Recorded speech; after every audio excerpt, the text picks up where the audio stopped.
నమస్కారం, సుఖీభవకు స్వాగతం. ఈరోజు సుఖీభవలో సహజ కాన్పే ముద్దు, బ్రేక్ఫాస్ట్ మానకండి, మోకీళ్లలో కొత్త చిగుళ్ళు, ఒంటిపై నీటి పొక్కులు వేధిస్తున్నాయా, ఇంకా హెల్త్ టిప్. ప్రకృతిలో ఏ జీవిని చూసినా తల్లి గర్భంలో బిడ్డ ఎంత సహజంగా పెరుగుతుందో అంతే సహజంగా బయటికి వచ్చి పడుతుంది. ఒక్క మనుషుల్లోనే ఈ సహజత్వం దూరం అయిపోతోంది. కృత్రిమంగా ఆపరేషన్లు చేసి బిడ్డను బయటకు తీయడం అన్నది ఒక్క మనుషుల్లోనే చూస్తున్నాం. చూడటమే కాదు, ఎవరైనా సహజంగా బిడ్డను కన్నారంటే అది విచిత్రంగా చెప్పుకునే దశకు చేరుకున్నాం.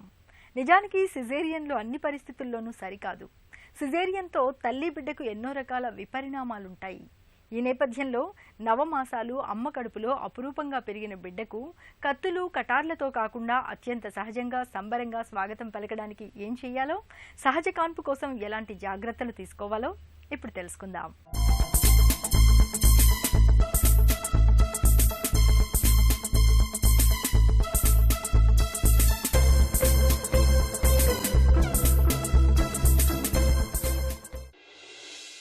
సహజ ప్రసవం ఇది సహజం. వాస్తవానికి ఇతరత్రా ఇబ్బందులేమీ లేని ప్రతి గర్భిణీ కూడా సహజ కాన్పునే ఆశించాలి. సాధ్యమైనంత వరకు అందరికీ సహజ కాన్పులే జరగాలి కూడా. కానీ ఇప్పుడు మన వాతావరణం దీనికి పూర్తి భిన్నంగా ఉంటోంది. వైద్యపరంగా సిజేరియన్ కాన్పు అన్నది చాలా కొద్ది మందికి అవసరమవుతోంది. అనివార్యమైతేనే దాన్ని ఆశ్రయించాలి. కాన్పు సహజమా లేక సిజేరియనా అన్నది ఆసుపత్రిలో అప్పటికప్పుడు నిర్ధారిస్తారని భావిస్తుంటాం. కానీ వాస్తవానికి చాలా కొద్ది మంది విషయంలోనే అలా అప్పటికప్పుడు నిర్ణయం తీసుకోవాల్సి వస్తుంది. చాలా మంది విషయంలో కాన్పు కోసం ఆసుపత్రికి రావడానికి చాలా ముందు నుంచే ఇది మొదలవుతుందని చెప్పుకోవాలి. గర్భం దాల్చిన దగ్గర నుంచి, ఇంకా చెప్పాలంటే గర్భధారణకు ముందు నుంచి కూడా మనం తినే ఆహారం, మన జీవన శైలి, తీసుకునే నిర్ణయాల వంటివన్నీ అంతిమంగా ఈ సహజమా సిజేరియనా అన్నదాన్ని నిర్ధారిస్తాయని గుర్తుంచుకోవడం చాలా అవసరం. డెలివరీ ఎప్పుడైతే న్యాచురల్గా ఏ మందు అంటే మెడికేషన్ సపోర్ట్ లేకుండా బేబీ డెలివరీ ఎప్పుడు అవుతుందో దాన్ని మనం న్యాచురల్ డెలివరీ నార్మల్ డెలివరీ అని అంటాము. సో న్యాచురల్ డెలివరీకి కావాల్సిన ప్రొసీజర్, దాంట్లో మనకి కావాల్సిన ఏంటంటే మదర్కి నొప్పులు తనంతట తాను స్పాంటేనియస్గా వచ్చి బేబీ యావరేజ్ సైజ్ ఉంది అండ్ మనకి వచ్చే యోని అంటే ద బర్త్ ప్యాసేజ్ కూడా నార్మల్గా ఉంది అన్నప్పుడు హ్యాపీగా నార్మల్ డెలివరీ అవుతుంది. సో నార్మల్ డెలివరీలో కూడా పద్ధతులు ఉంటాయి. అంటే ఒకటి న్యాచురల్ డెలివరీ, ఇంకోటి అసిస్టెడ్ వజైనల్ డెలివరీ. అంటే ఇప్పుడు నార్మల్ వజైనల్ డెలివరీలో బేబీ ఏ మెడికేషన్ లేకుండా తనంతట తాను డెలివరీ అయినప్పుడు దాన్ని normal delivery. And assisted vaginal డెలివరీలో కొన్ని ఇన్స్ట్రుమెంట్స్ వాడతారు. సో మనకి నార్మల్ డెలివరీ కావాలి అని అంటే అది 3 స్టేజెస్లో ఉంటుంది. ఫస్ట్ది ఏంటంటే నొప్పులు స్టార్ట్ అయిన తర్వాత మనకి గర్భసంచి ముఖద్వారం అంటే ద సర్విక్స్ డైలటేషన్ అంటే తెరుచుకోవడము 10 సెంటీమీటర్లు అవ్వాలి. బికాస్ ద బేబీ హెడ్ దాంట్లో పట్టడానికి the whole thing the cervix 10 centimetres dilate అవినప్పుడు మనకి దాన్ని ఫస్ట్ స్టేజ్ అంటాము. సో సెకండ్ స్టేజ్ వచ్చేసి baby delivery is second stage. మూడో స్టేజ్ వచ్చి మనకి మాయ అంటే ప్లాసెంటా డెలివరీ ఈజ్ మూడో స్టేజ్ అన్నమాట. మనకి అది నార్మల్ డెలివరీ అన్నప్పుడు. సిజేరియన్తో పోలిస్తే సహజ కాన్పు జరగడం అనేది తల్లి బిడ్డకు అన్ని విధాల మేలు. సహజ కాన్పుతో పొట్ట మీద కోత, మచ్చలు ఉండవు. చాలా త్వరగా కోలుకుంటారు. బిడ్డకు సత్వరమై పాలివ్వచ్చు. అదే సిజేరియన్ అయితే కొన్ని రోజుల వరకు కూడా కదల్లేరు. గాయాలు, నొప్పి వంటి సమస్యలుంటాయి. సిజేరియన్తో రక్తం ఎక్కువగా పోవచ్చు, ఇన్ఫెక్షన్లు రావచ్చు, కోతల మూలంగా నాడులు తెగొచ్చు, మత్తు కారణంగా సమస్యలు ఎదురవ్వచ్చు. ఏ రకంగా చూసుకున్నా సహజ కాన్పు కంటే సిజేరియన్తో సమస్యలు ఎక్కువే. సిజేరియన్ తర్వాతి కాలంలో నడుము నొప్పుల వంటివి ఎంతో మందిని వేధిస్తుంటాయి. ఒకసారి సిజేరియన్ చేస్తే రెండోసారి సిజేరియన్ అయ్యే అవకాశాలు ఎక్కువ. భవిష్యత్తులో గర్భసంచి తీసేసే ఆపరేషన్ల వంటివి చేయాల్సి వస్తే చాలా సమస్యలు ఎదురవుతుంటాయి. వీరికి లాప్రోస్కోపీ పద్ధతిలో కాకుండా పొట్టపై పెద్దగా కోత పెట్టి సర్జరీ చేయాల్సి వస్తుంది. ఈ కోతల వల్ల పేగు పైకి తోసుకొచ్చే హెర్నియాల ముప్పు పెరుగుతుంది. సిజేరియన్ ద్వారా పుట్టిన బిడ్డలకు శ్వాస సమస్యల ముప్పు ఎక్కువ. రోగ నిరోధక శక్తి తక్కువగా ఉంటుంది. సహజ కాన్పుల్లో పుట్టిన బిడ్డల్లో ఇలాంటి సమస్యలేవీ ఉండవు. ద ఫస్ట్ స్టేజ్ ఆఫ్ లేబర్లో దెర్ ఆర్ 2 phases. ఒకటి ఏంటంటే మనకి ద సర్విక్స్ డైలటేషన్ ఫ్రమ్ 0 నుంచి 4 సెంటీమీటర్స్ వరకు వచ్చేదాన్ని మనం latent phase of first stage of delivery అని అంటాం. 4 నుంచి 10 సెంటీమీటర్స్ అయినప్పుడు దానికి active stage of first stage of labour. So ఎప్పుడైతే మనకి ఇది ఫస్ట్ స్టేజ్ క్రాస్ అవ్వగానే the baby side by side మనకి పెయిన్స్ వస్తూ ఉన్నప్పుడు యోనిలోకి వచ్చి ద బోనీ పెల్విస్ అంటే మనకి ఎముకల ద్వారంలోకి వచ్చిన తర్వాత అదంతా 2 సైడ్ బై సైడ్ ప్యారలీ అవుతూ ఉంటాయి. సో బేబీ తలంతా కిందకు వచ్చినప్పుడు ఏ మెడికేషన్ లేకుండా ఏది ఓన్లీ మనం దూరం నుంచి చూసేదాన్ని న్యాచురల్ బర్త్ అని అంటాము. అంటే మనం ఏమి ఇన్స్ట్రుమెంటేషన్ కానీ మెడికేషన్ కానీ ఏమి ఇవ్వనప్పుడు దాన్ని న్యాచురల్ బర్త్ అని అంటాం. సో సెకండ్ స్టేజ్ వచ్చేసి మామూలుగా మనకి 2 to 4 అవర్స్ ఉంటుంది. ఇఫ్ సపోజ్ మనకి మెడికేషన్ తీసుకుంటే దాన్ని మనం కొంచెం ఇంకొక 1 అవర్ ఇస్తాం. సో టోటలీ అబౌట్ 4 అవర్స్లో మనకి డెలివరీ ఆఫ్ ద బేబీ అయిపోవాలి. థర్డ్ స్టేజ్ వచ్చి దాంట్లో కూడా 2 రకాలు ఉంటాయి. ఒకటి ఫిజియలాజికల్ థర్డ్ స్టేజ్ అంటాము, రెండోది is a active third stage of labour. So physiological అంటే మనం ఏం చేయకుండా న్యాచురల్గా మాయ బయటకు వచ్చేసేదానికి we give a time of about 60 minutes.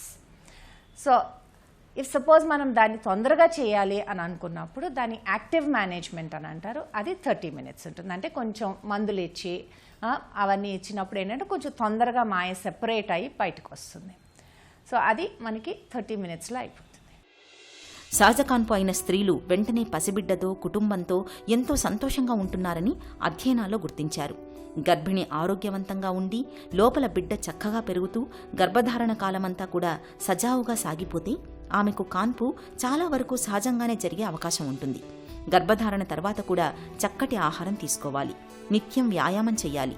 రోజూ తేలికపాటి నడక 45 నిమిషాల చొప్పున వారంలో 6 రోజులు చేస్తే చాలు. దీనివల్ల కీళ్ల కదలికలు మెరుగవుతాయి. ముఖ్యంగా వీళ్లకు శ్రమను తట్టుకునే శక్తి సామర్థ్యాలు పెరుగుతాయి. కాన్పు అన్నది సుదీర్ఘ పరుగు పందెంతో సమానం.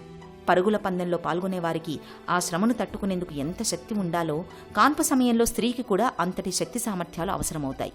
రోజు వ్యాయామం వల్ల ఈ లాభం చేకూరుతుంది. రెండోది, వ్యాయామం వల్ల కాన్పు దగ్గర పడుతున్న కొద్దీ బిడ్డ తల కిందికి దిగి కటి ప్రాంతంలో కుదురుకొని పరిస్థితి సహజ కాన్పుకు అనువుగా తయారవుతుంది. అలాగే బరువు పెరగకుండా ఊబకాయం రాకుండా చూసుకోవాలి. బరువు ఎక్కువగా ఉన్న వాళ్లకు సహజ కాన్పు కోసం ప్రయత్నించడం కూడా కష్టమవుతుంటుంది. ఈ మధ్య కాలంలో అందరూ అనుకుంటున్నట్టు స్టాటిస్టిక్స్ ప్రకారంగా world wise as well as the Indian statistics తీసుకుంటే మనకి కొంచెం సిజేరియన్ సెక్షన్ రేట్ ఇంక్రీజ్ అవుతోంది. దానికి చాలా చాలా కారణాలు ఉన్నాయి. సో చూసుకుంటే ఇప్పుడు మెడికల్ కాంప్లికేషన్స్ ఎక్కువ వస్తున్నాయి. అంటే మెడికల్ కోమార్బిడిటీస్ లైక్ ప్రెగ్నెంట్ ఉమెన్లో హైపర్ టెన్షన్ ఒకటి, డయాబెటీస్ ఒకటి, లేదా లైక్ మల్టిపుల్ ప్రెగ్నెన్సీ ట్విన్స్ ఇలాగ ఎక్కువైపోతూ ఉన్నాయి, లేదా ప్రీవియస్ సిజేరియన్ సెక్షన్ అయ్యి వచ్చిన వాళ్ళకి. సో ఇలా చూసుకున్నా బేబీ పరంగా చూసుకున్నప్పుడు బేబీస్లో కొంచెం ఎర్లీ డెలివరీస్ అయిపోయినా లేదా మనకి బేబీకి ఏదైనా ప్రాబ్లమ్స్ ఉండి మనం తొందరగా డెలివరీ చేయాలన్నా బేబీ లోపల మెకోనియం అని అంటామంటే మోషన్ పాస్ చేసుకున్నా ఇలాగా ఉన్న బేబీ మానిటరింగ్లో మనకి మధ్య మనం ఏంటంటే అందరము ఎన్ఎస్టీ అని చేస్తాము. సో బేబీ హార్ట్ రేట్లో ఏదైనా వేరియేషన్స్ వస్తున్నా ఇలా ఉన్నప్పుడు ఏంటంటే మనకి కొంచెం రిస్క్ తీసుకున్నప్పుడు డెఫినెట్లీ మనకి ఛాన్సెస్ ఆఫ్ సిజేరియన్ సెక్షన్ ఎక్కువైపోతాయి. ఇప్పుడు పెయిన్ఫుల్ లేబర్ కాకుండా ఇప్పుడు పెయిన్లెస్ లేబర్ ఉంటుంది కాబట్టి many girls are very well trained, educated by antenatal classes చెప్తున్నందుకు వాళ్ళకు కూడా అవగాహన పెరుగుతోంది for normal delivery and natural delivery. So maybe in future we may decrease the caesarean section rate, కొంచెం తగ్గే అవకాశం కూడా ఉంటుంది. భార్యాభర్తలిద్దరూ కూడా మనం సహజ కాన్పు కోసమే ప్రయత్నించాలి అనే దృఢ సంకల్పంతో విశ్వాసంతో ఉండాలి. కాన్పు నొప్పులకు మానసికంగా శారీరకంగా సిద్ధపడటం చాలా అవసరం. అమ్మాయి కాన్పు నొప్పులు పడుతున్నప్పుడు పక్కన తోడుగా భర్త గాని, తల్లి కాని, అక్క చెల్లెళ్లు కాని, స్నేహితులు కాని ఆత్మీయంగా ధైర్యం చెప్పే ఎవరో ఒకరుండాలి. కాన్పు అనేది సహజ ప్రక్రియ. అదెక్కడైనా గాడి తప్పుతుంటేనే వైద్యుల జోక్యం అవసరమవుతుంది. అందుకే వైద్యులు పరిస్థితిని క్షుణ్ణంగా గమనిస్తుండాలి. ఇందుకోసం ఎప్పటికప్పుడు తల్లి బిడ్డల పరిస్థితి ఎలా ఉందన్నది నిర్ధారించుకునే సదుపాయాలన్నీ ఉన్న ప్రసూతి గది తప్పనిసరి. సహజ కాన్పు అనేది అర్ధరాత్రి, తెల్లవారుజామున ఇలా ఎప్పుడైనా రావచ్చు. దానికోసం నిరంతరం సిద్ధంగా ఉండాలి. సహజ కాన్పు కోసం వేచి చూస్తున్నా ఒక్కోసారి ఉన్నట్టుండి పరిస్థితులు మారిపోవచ్చు. ఉన్నట్టుండి తల్లికి బీపీ పెరిగిపోవడం, బిడ్డ గుండె స్పందనలు తగ్గడం ఇలాంటివి ఎదురైనప్పుడు ఆగమేఘాల మీద ఆమెని ఆపరేషన్ థియేటర్లోకి మార్చి 20 నుండి 30 నిమిషాల్లోపే సిజేరియన్ చేసేంతటి సంసిద్ధత, సదుపాయాలు ఎప్పుడూ ఉండాలి. ఇవన్నీ ఉన్నప్పుడే సహజ కాన్పు కోసం ధైర్యంగా, ఆత్మవిశ్వాసంతో ప్రయత్నించే వీలుంటుంది. నొప్పులు, కాన్పులు అన్నవి ప్రకృతి సహజంగా జరిగేవి. వీటి విషయంలో అనవసరంగా జోక్యం చేసుకోకపోవడం ఉత్తమం. కృత్రిమంగా నొప్పులు తెప్పించే ప్రయత్నం చేయకుండా కాన్పు సాధ్యమైనంత సహజంగా జరిగేలా చూడాలి. సహజ ప్రసవం కష్టమైనప్పుడు, తల్లి బిడ్డలకు సమస్యల తాకిడి పెరుగుతుందని అనుకున్నప్పుడు మాత్రమే సిజేరియన్కు వెళ్ళాలి. కడుపు నిండా తిండి, కంటి నిండా నిద్ర, మనిషికి ఈ రెండు చాలంటారు. కానీ ఈ ఆధునిక కాలంలో మారుతున్న జీవనశైలి కారణంగా మొదటగా నిద్ర దెబ్బతింది. ఇప్పుడు తిండి వంతు వచ్చింది. తినడానికి సమయం లేకపోవడం, మరోవైపు తినడానికి రకరకాల కొవ్వు పదార్థాలు, తినుబండారాలు అందుబాటులో ఉండడం, ఈ రెండూ ఇక్కట్లు తెచ్చిపెట్టేవే. ఫలితంగా చాలామంది ఏదో ఒక పూట తిండి మానేస్తున్నారు. ముఖ్యంగా మనలో చాలామంది ఉదయం పూట అల్పాహారం తీసుకోవడం లేదని చెప్తున్నారు డాక్టర్లు. స్కూల్కి వెళ్లే హడావిడిలో పిల్లలు, వంట, ఇంటి పనుల ఒత్తిడిలో మహిళలు బ్రేక్ఫాస్ట్ చేయడం లేదు. నిజానికి బ్రేక్ఫాస్ట్ ఎగ్గొట్టడం అంటే మన ఆరోగ్యానికి మనమే నష్టం చేసుకోవడం లాంటిది. బ్రేక్ఫాస్ట్ ప్రాధాన్యం ఏంటో, ఉదయపు అల్పాహారంతో మనకు వనగూరే ప్రయోజనాలేమిటో ఇప్పుడు తెలుసుకో. ఉదయం పూట మనం తీసుకునే అల్పాహారం మన శరీరానికి జీవ ఇంధనం వంటిది. మనల్ని రోజంతా తాజాగా, మంచి ఉత్సాహంతో ఉంచుతుంది. టిఫిన్ చేయకుండా ఉన్నవాళ్ళని చూడండి, కోపంతో, చిరాకుతో చిర్రుబురులాడుతూ కనిపిస్తారు. శరీరం మొత్తం నీరసంగా ఉంటుంది. నిరుత్సాహంతో ఏ పని చేయాలనిపించదు. మరి ఇంతటి ప్రాధాన్యం ఉన్న ఉదయపు అల్పాహారంలో ఏం తినాలి? ఇడ్లీ, దోశ, వడ, ఉప్మా. ఎప్పుడు ఇలాంటివే కాకుండా ఇప్పటి నుంచి కొంచెం వెరైటీలను ప్రయత్నించండి. గుప్పెడు మొలకెత్తిన గింజలకు కాస్త నిమ్మరసాన్ని కలిపి పైన కొద్దిగా కొత్తిమీర, కొన్ని కరివేపాకు రెబ్బలు, వీలైతే కాసిన్ని పల్లీలను కలుపుకొని తినండి. రుచి అదిరిపోతుంది. చక్కటి పోషకాలు మనకందుతాయి. అలాగే పచ్చసొన తీసేసిన గుడ్డులోని తెల్లసొనలు, అరకొరగా ఉడికించిన బీన్స్, క్యారెట్ వంటి కాయగూరల ముక్కల్ని తినండి. వెరైటీ రుచితో పాటు మనకు కావలసిన పోషకాలు దండిగా లభిస్తాయి. ఇక 1-2 అరటిపళ్లను తిని 1 గ్లాసుడు పాలను తాగడమూ మంచిదే. సీజనల్గా దొరికే పళ్లను ఏదో ఒక రూపంలో ప్రతిరోజు ఉదయం అల్పాహారంగా తీసుకోవడం మరీ మంచిది. ఇటీవలి కాలంలో ఓట్మీల్, ఫ్లాక్స్ సీడ్ గింజలకు ప్రాధాన్యం పెరుగుతోంది. అల్పాహారంగా అవి కూడా మేలైన ప్రత్యామ్నాయాలే. మన ఇంట్లో ఉండే ఫ్యాన్ కొంతకాలం పనిచేశాక రకరకాల కారణాల వల్ల కిర్రుకిర్రుమనే శబ్దాలు రావడం మనం వింటూ ఉంటాం. మళ్ళీ కొత్త బేరింగులు వేస్తేనో, లేదంటే ల్యూబ్రికెంట్స్ వేసి మరమ్మత్తు చేస్తే ఫ్యాన్ తిరిగి చక్కగా పనిచేస్తుంది. అచ్చంగా ఇలాగే మన మోకాళ్ళు కూడా శబ్దాలు చేస్తూ ఉంటాయి. అంటే మోకాళ్ళలో ఉండే కీళ్లు అరిగిపోవడము, లేదంటే కీళ్ల మధ్య ఉండే గుజ్జు తగ్గిపోవడం వల్ల ఈ సమస్యలు వస్తూ ఉంటాయి. మోకీళ్ల మధ్య గుజ్జు తగ్గిపోయినప్పుడు తిరిగి పునరుద్ధరించడంలో మందులు మొదలుకొని మూలకణాలు, పీఆర్పీ థెరపీల వంటి వాటి వరకు ఇటీవలి కాలంలో అనేక పద్ధతులు అందుబాటులోకి వచ్చాయి. మోకీళ్లలో తిరిగి చిగుళ్లను మొలిపించే ఆధునిక చికిత్సా పద్ధతుల గురించి ఇప్పుడు తెలుసుకుందాం. మన తొడ ఎముక మరియు కాలి ఎముక మధ్యన కార్టిలేజ్ని మృదులాస్థి అని అంటాము. ఇది మోకాళ్ళు, ఈ కార్టిలేజ్ అరుగుదలనే మనం ఆస్టియో ఆర్థరైటిస్ లేదా మోకాలు అరుగుదల అని మనం అంటాము. ఈ ఆస్టియో ఆర్థరైటిస్ 3 స్టేజీల్లో ఉంటుంది. ఎర్లీ స్టేజ్ లేదా స్టేజ్ 1, స్టేజ్ 2 వచ్చేసి మోడరేట్ స్టేజ్, స్టేజ్ 3 వచ్చేసి సివియర్ స్టేజ్. ఇప్పుడు స్టేజ్ 1, స్టేజ్ 2లో వచ్చేసి సర్జరీకి వెళ్లాల్సిన అవసరం లేదు. ఈ ఫిజియోథెరపీ ద్వారా, మందుల ద్వారా కూడా తగ్గపోతే కనుక మోకాల్లోకి ఇచ్చే ఇంజెక్షన్స్ ఉన్నాయి. రెండో రకం వచ్చేసి ఈ జిగురు పదార్థం ఏదైతే ఉందో అది హైలూరోనిక్ యాసిడ్ సబ్స్టెన్స్ ఉంటుంది దాంట్లో మోకాల్లో. సో దాన్ని సబ్స్టిట్యూట్ చేస్తాం మనం ఒక ఇంజెక్షన్ ద్వారా. దీన్నే సైనోవియల్ ఫ్లూయిడ్ రీప్లేస్మెంట్ థెరపీ అని అంటాం. మూడో రకం వచ్చేసి platelet rich plasma therapy. So మన రక్తం నుంచే కణాలు తీసుకొని అది మోకాల్లోకి ఇంజెక్ట్ చేస్తే ఎక్కడైతే డ్యామేజ్ అయిందో అవి మనకి ఇవి రిపేర్ చేస్తాయి అన్నమాట ఈ కణాలు. నాలుగో రకం వచ్చేసి మూల కణాల చికిత్స. ఈ మూల కణాలు అనేది మనకి తుంటి పై భాగంలో ఇలియాక్ క్రస్ట్ అనే బోన్ ఉంటుంది. సో ఆ ఇలియాక్ క్రస్ట్ దగ్గర నుంచి మధ్య అంటే బోన్ మ్యారో అనే దగ్గర నుంచి మనం ఈ మూల కణాలు తీసుకొని ఈ మోకాల్లోకి ఇంజెక్ట్ చేస్తే కనుక ఇవి కూడా ఎక్కడైతే కార్టిలేజ్ డ్యామేజ్ అయిందో వాటిని రిపేర్ చేయడం జరుగుతుంది. ఈ ఇంజెక్షన్స్ కాకుండా ఇప్పుడు లేటెస్ట్గా కీ హోల్ సర్జరీస్ అని వచ్చినాయి. ఫస్ట్ది వచ్చేసి ఏదైతే కార్టిలేజ్ డ్యామేజ్ అయిందో ఎంఆర్ఐ చూసి ఎక్కడైతే డ్యామేజ్ ఉందో ఫోకల్గా కార్టిలేజ్ డ్యామేజ్ అయిన చోట ఒకవేళ స్టేబుల్గా ఉంటే డిబ్రాయిడ్మెంట్ అంటే ఎక్కడైతే అది చెడు పదార్థం ఉందో దాన్ని తీసేసి మొత్తం కడిగేస్తే కనుక సో ఇది నొప్పికి ఉపశమనం కలుగుతుంది. దీన్ని పాలియేటివ్ ట్రీట్మెంట్ అంటాం. రెండోది రిపేరేటివ్ అంటే ఎక్కడైతే ఈ కార్టిలేజ్ డ్యామేజ్ అయిందో అక్కడ చిన్న డ్రిల్ హోల్స్ చేస్తే కనుక సో అది అక్కడ స్టిమ్యులేట్ అయ్యి దాంట్లోంచి కొత్త కణాలు వచ్చి కార్టిలేజ్ అనేది న్యూగా ఫామ్ అయ్యే ఛాన్స్ ఉంటుంది. ఇప్పుడు రీసెంట్గా ఏంటంటే స్కెఫోల్స్ అని వచ్చినాయి. చిన్న స్పాంజ్ లాంటి పదార్థం, ఆ స్పాంజెస్ ఈ మూల కణాలతో కలిపి అక్కడ అంటిస్తే కనుక దాని మీద కూడా కొత్త పొర అంటే కార్టిలేజ్ ఫామ్ అయ్యే ఛాన్స్ ఉంటుంది. ఇంకా రీసెంట్గా వచ్చేసి ఇప్పుడు మన కార్టిలేజ్ ఎక్కడైతే డ్యామేజ్ అయిందో అదే మోకాల నుంచి బరువు పడని చోట అక్కడ కార్టిలేజ్ తీసుకొని ఇక్కడ కార్టిలేజ్ అమర్చబడాల్సి ఉంటుంది. దీన్నే కార్టిలేజ్ ట్రాన్స్ప్లాంటేషన్ అని మనం అంటాము. జ్వరం వచ్చి తగ్గినప్పుడు, ఎలర్జీల బారిన పడ్డప్పుడు ఒంటిపైన పెదవుల చుట్టూ చిన్న చిన్న నీటి పొక్కులు రావడం మనకు అనుభవమే. 1-2 రోజుల్లో వాటంతట అవే తగ్గిపోతూ ఉంటాయి. అయితే ఒక్కోసారి సూదిమూన పరిమాణంలో మల్బరీ గుడ్ల మాదిరిగా ఒంటిపై అక్కడక్కడ తెట్టులాగా చిన్న చిన్న నీటి పొక్కులు కనిపిస్తూ తీవ్రమైన నొప్పి, మంటతో వేధిస్తూ ఉంటాయి. ఈ రకమైన నీటి బుగ్గల్ని హెర్పిస్ అని, వాడుకలో సర్పి లేదా చల్ది అని పిలుస్తారు. సూదులతో గుచ్చుతున్నట్లుగా వేధించే హెర్పిస్ అసలు ఎందుకు వస్తుందో, దీనికి ఎలాంటి చికిత్స అవసరమవుతుందో డాక్టర్ని అడిగి ఇప్పుడు తెలుసుకుందాం.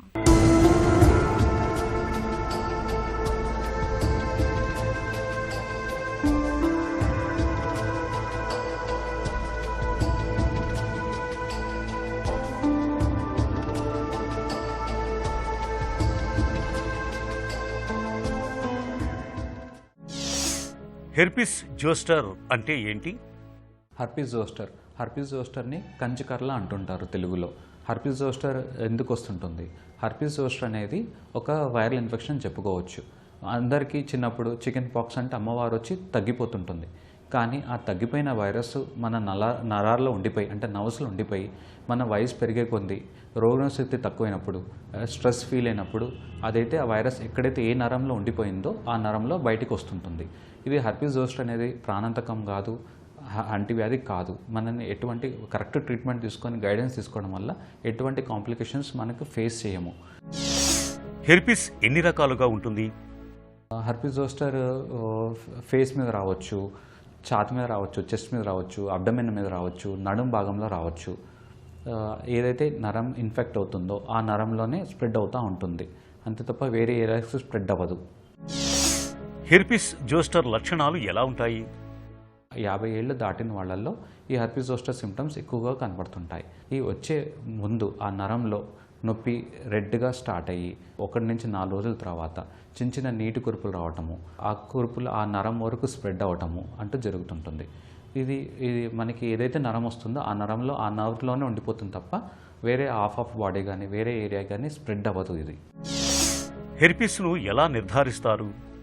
ఈ హెర్పిస్ జోస్టర్ అనేది క్లినికల్గా మనం చూసి చెప్పవచ్చు. కానీ మనకి డౌట్ ఉన్నప్పుడు ఆ వైరల్ కల్చర్ చేయించడం వల్ల కూడా మనకి యాక్టివ్ వైరస్ అనేది మనం హెర్పిస్ జోస్టర్గా మనం కంక్లూడ్ చేసుకోవచ్చు. హెర్పిస్ జోస్టర్కు చికిత్స ఎలా ఉంటుంది? హెర్పిస్ జోస్టర్కి ఓరల్ యాంటీవైరల్ అని, టాపికల్ యాంటీవైరల్ అని మెడిసిన్స్ ఉన్నాయి. ఓరల్ యాంటీవైరల్లో అసెక్లవేర్, వాల్సెక్లవేర్, ఫామ్సిలోక్విర్ అనే యాంటీవైరల్ మనకి అందుబాటులో ఉన్నాయి. అసెక్లవేర్ 800 mg 5 times ఇస్తుంటాము. Valacyclovir 1 gram 3 times and famciclovir 500 grams నుంచి 1000 grams మనం 7 days సజెస్ట్ చేస్తుంటాము. దీంతోపాటు టాపికల్గా యాంటీబయాటిక్ క్రీమ్స్ సజెస్ట్ చేస్తుంటాము. కొందరికి కాంప్లికేషన్స్ ఎలా ఉంటాయి హెర్పిస్ జోస్టర్కి, కొంతమందికి హెర్పిస్ జోస్టర్ వచ్చిన 4 వారాల తర్వాత కూడా వాటి వల్ల వచ్చే నొప్పి, మంట అలా ఉండిపోతుంటుంది. దాన్ని మనం పోస్ట్ హెర్పెటిక్ న్యూరాలజియా అంటాము. వీటికి గాబాపెంటిన్ కానీ లేదంటే యాంటీసైకోటిక్స్ ఫినటైన్ కానీ, అమిట్రిప్టలిన్ కానీ, నాట్రిప్టలిన్ అనే యాంటీసైకోటిక్స్ మందులు వాడటం వల్ల ఆ నొప్పి అనేది తగ్గుముఖం పడుతుంటుంది. అలానే వేరే కాంప్లికేషన్స్ కంటి దగ్గర వచ్చినప్పుడు compulsory I doctor, ophthalmologist review తీసుకోవాల్సి వస్తుంది. ఇయర్ దగ్గరికి వచ్చినప్పుడు ఈఎన్టీ డాక్టర్ ఒపీనియన్ తీసుకోవాల్సి వస్తుంది. ఎందుకంటే అవి ఫేస్ మీద ఉండడం వల్ల బ్రెయిన్కి వచ్చే కాంప్లికేషన్స్, ఇంకా ఐ కూడా బ్లైండ్ అయ్యే కాంప్లికేషన్స్ కొంతమందికి ఉంటుంది. అలానే లంగ్ ఇన్ఫెక్షన్ కానీ, లివర్ ఇన్ఫెక్షన్, హెపటైటిస్ కానీ, కార్డైటిస్ కానీ అట్లాంటి కాంప్లికేషన్స్ మనకి 80 ఇయర్స్ దాటిన వాళ్ళలో ఎక్కువగా కనబడుతుంటాయి. ట్రీట్మెంట్ అయిపోయిన తర్వాత చాలా వరకు సెకండ్ ఎపిసోడ్ అంటే మళ్ళీ రీబాండ్ ఫినామినా మళ్ళీ వచ్చే అవకాశాలు చాలా చాలా తక్కువ. వయసు పెరిగే కొద్దీ ఆ ఛాన్సెస్ మళ్ళీ ఎక్కువ అవుతూ ఉంటాయి. అలానే వేరే హెల్త్ ఇష్యూస్, డయాబెటిక్ కానీ, ఇంకా హెచ్ఐవి కానీ, ఇంకా వేరే హెల్త్ ఇష్యూస్, క్రోనిక్ ఇన్ఫెక్షన్స్ ఉన్న వాళ్ళలో ఈ ఛాన్సెస్ ఎక్కువ అవుతూ ఉంటాయి. హెర్పిస్ను నివారించుకోవచ్చా? హెర్పిస్ జోస్టర్కి ఇప్పుడు కొన్ని రకమైన వ్యాక్సిన్స్ అందుబాటులో ఉన్నాయి. ఇవి 50 ఇయర్స్ క్రాస్ అయిన వాళ్ళల్లో హెర్పిస్ జోస్టర్ వ్యాక్సినేషన్ తీసుకోవడం సజెస్ట్ చేస్తుంటాము. ఈ మర్క్ వ్యాక్సిన్ ఆర్ ఓకా వ్యాక్సిన్ అని సజెస్ట్ చేస్తుంటాము. ఇవి 2 డోసెస్ తీసుకోవాల్సి వస్తుంది 2 months గ్యాప్ తోటి. దానివల్ల ఏమవుతుంది, హెర్పిస్ జోస్టర్ ఎపిసోడ్స్ త్వరగా రాకుండా, ఇంకా అది మనం రాకుండానే మనం నివారించుకోవచ్చు అని చెప్పవచ్చు. చిన్న చిట్కా మీకోసం. తీవ్రమైన తలనొప్పితో బాధపడుతున్నప్పుడు దాల్చిన చెక్కను నీటిలో అరగదీసి వచ్చిన గంధాన్ని కణతలకు పట్టించండి. తలనొప్పి నుంచి వెంటనే ఉపశమనం దొరుకుతుంది. సుఖీభవ కార్యక్రమానికి సంబంధించిన మీ విలువైన సూచనలు, సలహాల్ని వెంటనే మాకు రాయండి. మా చిరునామా Sukhibhava, ETV, Ramoji film city, Hyderabad 501512 లేదా sukhibhava@etv.co.in కు ఈమెయిల్ చేయండి.